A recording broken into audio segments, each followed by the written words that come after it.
So, hi guys! For today's video, ang topic natin ngayon ay sasagutin natin ang tanong ni Sander. Anonymous na lang natin ang kanyang pangalan. Ang sabi niya dito, ma'am, ano po ba yung tamang pwesto para maramdaman niya talaga na maramdaman niya yung dila na kinakain? Okay.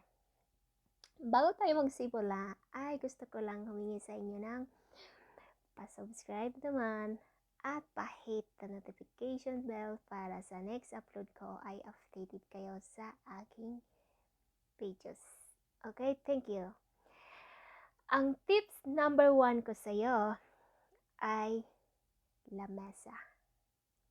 So, ilagay mo siya doon sa lamesa kasi kapag nilagay mo siya doon sa lamesa, ay mararamdaman niyang kinakain mo siya. At siyempre, bukang-buka yun kapag binuka mo yung dalawang, hita, di ba? Kapag binuka nyo yung kanyang dalawang hita, ay siyempre, bukang-buka yan. So, makakain nyo at madilaan nyo ng tama. At siyempre, lalo na kapag tinaas nyo yung dalawang paa niya. So, di ba kapag tinaas nyo yung dalawang paa is na kakain nyo ng tama. Parang pagkain lang yan. Yun yung unang tips ko sa'yo sa lamesa. Diyan, makakain mo siya ng tama. Ibuka mo yung dalawang hita niya. Doon mo siya kainin ng kainin. Ang pangalawa ay sa kama. So, kapag nilagay mo siya sa kama, dapat lalagyan mo yon ng unan.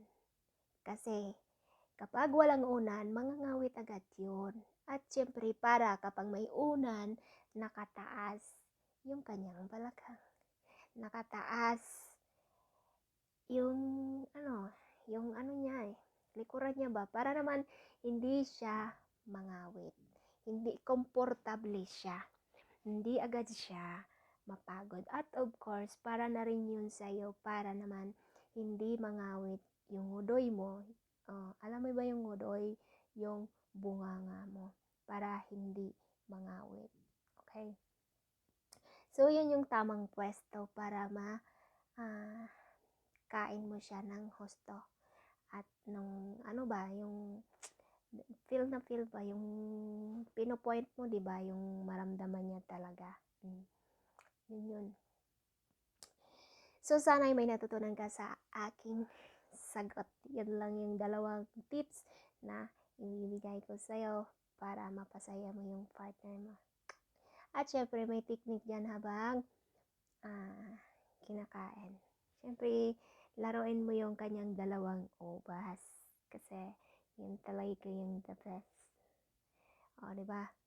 So, tapos, habang nilalaro mo yung dalawang ubas niya, so, tapos, kinakain mo din yung, yung baba niya. Syempre, ramdam na ramdam yun. So, yun lang for today. Sana ay may natutunan ka sa aking tips.